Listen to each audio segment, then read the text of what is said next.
Hi friends, welcome back to our channel. ఈసారి మీకోసం ఒక థాయిలాండ్ థ్రిల్లింగ్ హారర్ స్టోరీని తీసుకొచ్చాను. ఈ మూవీ టైటిల్లోనే మూవీ సగం ఉంది. ఈ మూవీ మీకు ఖచ్చితంగా నచ్చుతుంది అని అనుకుంటున్నాను. సో ప్లీజ్ ఇలాంటి మూవీస్ కోసం ఛానల్ని సబ్స్క్రైబ్ చేసుకోండి. లేట్ చేయకుండా ఇంకా స్టోరీలోకి వెళ్ళిపోతే, మూవీ స్టార్టింగ్లో మనకు లా అండ్ వి పేరుతో ఇద్దరు అబ్బాయిలను చూపిస్తారు. వాళ్ళు గోస్ట్ ఇంకా స్పిరిట్స్ గురించి, వాటి ఎగ్జిస్టెన్స్ గురించి అందరికీ చెప్తూ ఉంటారు. దయ్యాలు రియల్గానే ఎగ్జిస్ట్ అవుతాయి అని నమ్ముతూ దాన్ని ప్రూవ్ చేయాలి అని అనుకుంటారు. ఇంకా మూవీలో వాళ్ళ పాస్ట్ని చూపిస్తారు. వీకి అసలుకు దయ్యాల మీద నమ్మకమే ఉండదు. ఇక్కడ ఒక point should be noted. My dear girly friends, ఇక్కడ వి అంటే మన తేయం కాదు, ఇతను వేరే వి. సో ఎగ్జైట్ అవ్వడం ఆపేసి కాన్సన్ట్రేటెడ్గా వినండి. చెప్పింది వినకపోతే లాస్ట్లో మీరే బాధపడతారు, ఎందుకంటే ఇక్కడ వి చనిపోతాడు. సో ఇంకా let's concentrate on the story. ఇక్కడ వీకి నమ్మకం ఉండదని చెప్పాను కదా, కానీ లా మాత్రం టోటలీ ఆపోజిట్ క్యారెక్టర్. లాకి పారానార్మల్ థింగ్స్ మీద పిచ్చి ఆబ్సెషన్ ఉంటుంది. చూస్తే వీళ్ళిద్దరు సర్జన్స్ అయి ఉంటారు. అప్పుడే ఒక నర్స్ వీళ్ళ దగ్గరికి వచ్చి ఒక కేసు వచ్చింది అని ఇన్ఫార్మ్ చేస్తుంది. ఆ కేసులో వ్యక్తి తనకి తాను కాల్చుకొని చావడానికి ట్రై చేస్తూ పూర్తిగా బాడీ అంతా బర్న్ అయిపోయి చనిపోతాడు. దాని తర్వాత వి వాళ్ళ మదర్ సిక్ ఉండడంతో తన కోసం హాస్పిటల్కి వెళ్తాడు. అప్పుడే వాళ్ళ గర్ల్ ఫ్రెండ్ మాయ అక్కడికి వస్తుంది. వాళ్ళిద్దరూ కాసేపు మాట్లాడుకొని మై కాసేపటికి వెళ్ళిపోతుంది. దాని తర్వాత వి వాళ్ళ మదర్తో కాసేపు ఉండి బాయ్ చెప్పి వెళ్ళిపోతాడు. అదే రోజు రాత్రి హాస్పిటల్లో ఉండే గాడ్ హాస్పిటల్ అంతా రౌండ్స్ వేస్తూ చెక్ చేస్తుంటాడు. అప్పుడే అక్కడ ఏదో కనిపిస్తుంది. ఏంటో అని క్లియర్గా చూడడానికి వెళ్తే అక్కడ చూస్తే అతని ఫేస్లో ఏదో తెలియని భయంతో ఉన్నట్టుగా కనిపిస్తుంది. అక్కడికి ఆ సీన్ని కట్ చేసి వి ఇంకా లాని చూపిస్తారు. వాళ్ళు మాట్లాడుతూ ఉంటారు. సడన్గా లా షాక్ అవుతాడు. వి వెనక్కి చూడగానే అక్కడ బాడీ మొత్తం కాలిపోయి ఉన్న వ్యక్తి ఉన్నట్టుగా కనిపిస్తుంది. కెమెరాస్లో రికార్డ్ చేస్తుంటే అతను తీసిన వీడియోస్లో కనిపించడు. వి షాక్ అయిపోతాడు, కానీ లా మాత్రం చాలా హ్యాపీగా రియాక్ట్ అవుతుంటాడు. ఎందుకంటే అతనికి ఆల్రెడీ ఇలాంటి విషయాలలో ఇంట్రెస్ట్ ఉంటుంది. అండ్ అతను రియాలిటీలో ఒక దయ్యాన్ని చూశాడని చాలా ఎక్సైట్ అవుతుంటాడు. కానీ వి మాత్రం అస్సలు నమ్మలేకపోతుంటాడు. లా వీని పాత హాస్పిటల్ బిల్డింగ్లోకి తీసుకెళ్తాడు. లా వీతో ఈ హాస్పిటల్లో నేను చాలా ఇయర్స్ నుండి రీసెర్చ్ చేస్తున్నాను అంటుంటాడు. అతను రీసెర్చ్ చేసేది ఇంకా దేని మీదో కాదు, దయ్యాల మీద అని చెప్తూ లా వాళ్ళ ఫాదర్ అతను సెకండ్ స్టాండర్డ్లో ఉన్నప్పుడు చనిపోయాడు. ఒకరోజు అతను నైట్ టైంలో లేచి వాటర్ కోసం వెళ్తుండగా వాళ్ళ ఫాదర్ స్పిరిట్ని చూశాను అని చెప్తాడు. ఇక అప్పటి నుండి అతను దయ్యాల ఎగ్జిస్టెన్స్ని ప్రూవ్ చేయడం కోసమే పుట్టాను అని అనిపించిందని చెప్తుంటాడు. ఇక వి కూడా ఇది అంతా విని ఆ రీసెర్చ్లో లాకి పార్ట్నర్ అవుతాడు. లా వీతో చెప్తాడు, నేను చాలా ఇయర్స్ నుండి ఈ రీసెర్చ్ని చేస్తున్నా. చాలామందిని కలిసి వాళ్ళ ఫీలింగ్స్ని, ఎక్స్పీరియన్స్ని విన్నా. ఎన్నో హాంటెడ్ ప్లేసెస్కి వెళ్ళి రీసెర్చ్ని చేశా. అలాగే జపాన్లో ఉన్న ఒక హాంటెడ్ ఫారెస్ట్కి కూడా వెళ్ళా. కానీ ఎక్కడా ఏ దయ్యం కనిపించలేదు. దేన్ని రికార్డ్ చేయలేకపోయా. నేను చూసిన దయ్యాల ఫొటోస్ ఇంకా వీడియోస్ అన్నీ ఫేకే అని అంటాడు. వి మనం కెమెరాస్లో దయ్యాలని క్యాప్చర్ చేయలేకపోతున్నాం, ఏదైనా ఒక దారి వెతకాలి, కానీ దానికన్నా ముందు దయ్యాన్ని వెతకాలి అని అంటుంటాడు. ఇంకా నెక్స్ట్ డే నైట్ వీళ్ళిద్దరూ హాస్పిటల్లోనే స్టే చేస్తారు. వాళ్ళకి సడన్గా ఒక వ్రాపర్ కదులుతున్నట్లుగా కనిపిస్తుంది. వీళ్ళు ఏదో గాలికి ఊగుతున్నట్టుందిలే అని అనుకుంటారు. ఇక్కడ లా అంటాడు, దయ్యాలు కూడా డిఫరెంట్ టైప్స్లో ఉంటాయి, కొన్ని పొల్టర్గైస్ట్లో విజిబుల్ అవుతాయి. సో వాళ్ళు పొల్టర్గైస్ని ఆ రాత్రి హాస్పిటల్లో వెతుకుతూ ఉంటారు. దానితో పాటు థర్మో కెమెరాని కూడా వాళ్ళతో తీసుకొని వెళ్తారు. అక్కడ ఉన్న వీల్ చైర్స్ ఒకదాని తర్వాత ఒకటి కదులుతూ కింద పడుతూ ఉండడం చూస్తారు. టెంపరేచర్ కూడా పెరగడం గమనిస్తారు. ఇంకా అక్కడ నుండి వెనకొచ్చేస్తారు. లా రికార్డ్ చేసిన వీడియోని చాలాసార్లు చూస్తూ ఉంటాడు. కొన్ని డేస్ నుండి సరిగ్గా నిద్ర కూడా పోయి ఉండడు. ఒకరోజు సర్జరీ చేస్తుండగా పేషెంట్ పల్స్ని చూసుకోకుండా కట్ చేసేస్తాడు. దాంతో చాలా బ్లడ్ పోతుంది. ఇంకా లాకి వాళ్ళ చైర్మన్ గట్టిగా వేసుకుంటాడు. దాని తర్వాత మే ఇంకా వి ఇద్దరు కలుస్తారు. మే కొంచెం పని మీద బయటికి వెళ్ళేది ఉంది అంటూ డిసెంబర్లో అతనితో ట్రిప్కి రాలేను, ఆ ప్లాన్ని ఫిబ్రవరికి పోస్ట్పోన్ చేద్దామని చెప్పి మే అక్కడి నుండి వెళ్ళిపోతుంది. మే వెళ్ళిపోయాక వీకి లా నుండి కలవమని మెసేజ్ వస్తుంది. వి వెంటనే వెళ్ళి కలుస్తాడు. అప్పుడు లా అంటాడు, దయాలు ఎప్పుడు తన లవ్డ్ వన్స్ని కలవడానికి వస్తాయి, జస్ట్ లైక్ లా వాళ్ళ డాడ్ వచ్చినట్లు. ఇది అంతా విన్న వి ఆ హాస్పిటల్లో ఒక క్యాన్సర్ పేషెంట్ని లవ్ చేస్తాడు, సో దట్ తను చనిపోగానే అతనికి కనిపిస్తుందని. నెక్స్ట్ సీన్లో వీకి డాక్టర్ నుంచి కాల్ వస్తుంది. డాక్టర్ దగ్గరికి వెళ్ళగానే వాళ్ళ మదర్ చనిపోయిందని తెలుస్తుంది. వి దాంతో చాలా బాధలోకి వెళ్ళిపోతాడు. అయినా కానీ ఎక్స్పెరిమెంట్ని చేద్దామని లాకి చెప్తాడు. నైట్లో వి కోసం వాళ్ళ మదర్ స్పిరిట్ వస్తుందని అనుకుంటారు. ఇంకా వి వాళ్ళ మదర్కి లాస్ట్ గుడ్ బై చెప్తాడు. లా ఆ రూమ్లో కెమెరాస్ని ఫిక్స్ చేస్తాడు. వి పడుకొని ఉంటాడు, కానీ వి వాళ్ళ మదర్ స్పిరిట్ కనిపిస్తుంది, కానీ కొన్ని సెకండ్స్కే మాయమైపోతుంది. స్పిరిట్స్ కేవలం సెకండ్స్ మాత్రమే వచ్చిపోతాయని అనుకుంటారు. వి వాళ్ళ మదర్ చనిపోయినందుకు చాలా డిప్రెషన్లోకి వెళ్ళిపోతాడు. వి లా దగ్గరికి వచ్చి అతనితో క్యాన్సర్ పేషెంట్ చనిపోతే తను కూడా కేవలం కొన్ని సెకండ్స్కి మాత్రమే వచ్చిపోతే ఎలా అని అంటూ, విఏ తను చనిపోయి దయ్యమై లా కోసం తిరిగి వస్తా అని అంటాడు. కానీ లా ఆబ్వియస్గా దానికి ఒప్పుకోడు. వీకి బదులుగా లాని తను చనిపోతా అని అంటాడు. ఇద్దరు అసలుకు ఒకరికి ఒకరు తగ్గేదేలే అన్నట్లు ఉంటారు. ఇలా అయితే కాదు, టాస్ వేసి డిసైడ్ చేద్దామని అనుకుంటారు సిల్లీ ఫెలోస్. ఇంకా ఆ టాస్లో వీకి వస్తుంది. ఇంకా వి అన్ని ప్రిపేర్ చేసుకుంటాడు. సూసైడ్ నోట్ కూడా రాసుకొని పెడతాడు. లాస్ట్కి చనిపోయే రోజు వస్తుంది. వి గన్ తీసుకొని షూట్ చేసుకోవడానికి రెడీ అవుతాడు. కానీ వీకి అన్నీ గుర్తొస్తూ ఉంటాయి, స్పెషల్లీ వాళ్ళ మదర్. అప్పుడే లా గన్ తీసుకొని షూట్ చేసుకుంటాడు. అది చూసి వి చాలా డిప్రెషన్లోకి వెళ్ళిపోతాడు. అతనికి నైట్ మేర్స్ కూడా వస్తూ ఉంటాయి. లా చనిపోయి 2 వీక్స్ అవుతూ ఉంటాయి. పోలీస్ వాళ్ళకి అసలుకు లా ఎందుకు చనిపోయాడో కరెక్ట్గా తెలుసుకోలేకపోతారు. అసలుకు అతను సూసైడ్ చేసుకోవడానికి కరెక్ట్ రీజన్ ఎవరికి తెలిసి ఉండదు.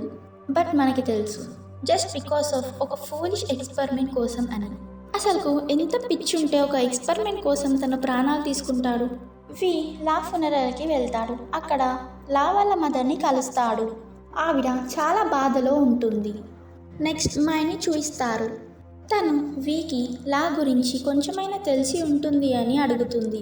కానీ వి అతనికి ఏం తెలియదు అని చెప్తాడు. ఇంకా చాలా డేస్ అవుతాయి, కానీ లా స్పిరిట్ ఇంకా రాదు. వి చాలా డిప్రెస్ అయిపోయి బిల్డింగ్ పై నుంచి దూకడానికి వెళ్తాడు. అప్పుడే ఏదో ఇన్విజిబుల్ ఫోర్స్ అతన్ని కాపాడుతుంది. అది ఇంకెవరో కాదు, లా స్పిరిట్ అయి ఉంటుంది. వీని ఆ స్పిరిట్ ల్యాబ్ దాకా తీసుకెళ్తుంది. అంటే ఇక్కడ వి హామ్ చేసుకోవాలి అని ట్రై చేస్తే లా స్పిరిట్ వస్తుంది. వి అప్పటి నుండి లా స్పిరిట్ కోసం అతను హామ్ చేసుకోవాలి అని అనుకొని అతని ఫింగర్ని కట్ చేసుకోవడానికి చూస్తాడు. అప్పుడే అనుకున్నట్టుగానే లా స్పిరిట్ వచ్చి కాపాడుతుంది. అప్పుడే లా స్పిరిట్ ల్యాప్టాప్లో టైప్ చేస్తూ వాళ్ళ మదర్ ఉన్న ఇంటికి వెళ్ళమంటుంది. నెక్స్ట్ డే వి లా వాళ్ళ ఇంటికి వెళ్ళి వాళ్ళ మదర్ని, సిస్టర్ని కలుస్తాడు. వి వాళ్ళతో లా నా కల్లోకి వచ్చి నేను ఎక్కడికి పోలేదు, మీ చుట్టుపక్కలే ఉన్నా అని అంటాడు. దానితో వాళ్ళిద్దరూ షాక్ అయిపోయి వాళ్ళకి గూస్ బంప్స్ వస్తాయి. వి అన్నదానికి లా వాళ్ళ మదర్ బాగా ఏడుస్తుంటారు. లా వాళ్ళ సిస్టర్ వీని అక్కడ నుండి వెళ్ళిపో అని అంటుంది. కానీ వి తింటూ వంటలు చాలా బాగున్నాయి అని అంటూ ఒక రెస్టారెంట్ని ఓపెన్ చేయడానికి సలహాలు ఇస్తుంటాడు. దానికి లా కూడా అలానే అనేవాడు అని వాళ్ళ మదర్ అంటుంది. ఇంకా తను కూల్ అయిపోతుంది. వి రిటర్న్ అవుతుంటాడు. అప్పుడే లా ల్యాప్టాప్లో నేను ఇంకా వెళ్ళే టైం వచ్చేసింది అని టైప్ చేస్తాడు. కానీ వి రీసెర్చ్ ఇంకా కంప్లీట్ అవ్వదు. కంప్లీట్ చేయడానికి ఫాస్ట్గా ల్యాబ్కి వెళ్తాడు. అక్కడ వి సేమ్ ఇంతకు ముందులాగానే ఫింగర్ కట్ చేసుకోవడానికి పోతాడు. కానీ ఈసారి లా స్పిరిట్ రాదు. ఇంకా వి ఫింగర్ కట్ అయిపోయి హ్యాండ్ నుంచి ఫింగర్ సపరేట్ అయిపోయి బాగా బ్లడ్ వస్తుంది. ఒక డాక్టర్ ఆ ఫింగర్ని అతికించేసి ట్రీట్మెంట్ ఇస్తాడు. అది అయ్యాక బయటికి వస్తే మై కనిపిస్తుంది. తను వీతో లా ల్యాప్టాప్ని ఇవ్వమని అడుగుతుంది. కానీ వి దాని గురించి అది ఎక్కడ ఉందో నాకు తెలియదు అని అనేసి వెళ్ళిపోతాడు. వి ల్యాబ్కి వెళ్ళి చూస్తే అక్కడ ఆ ల్యాప్టాప్ కనిపించదు, ఎందుకంటే అది మై తీసుకొని వెళ్తుంది. వి మై వాళ్ళ ఇంటికి వెళ్ళి ఆ ల్యాప్టాప్ నాకు నా కార్ డిక్కీలో దొరికింది, అందుకే భయపడి నిజం దాచాను అని చెప్తాడు. ఇంకా మై వీని లోపలికి పిలుస్తుంది.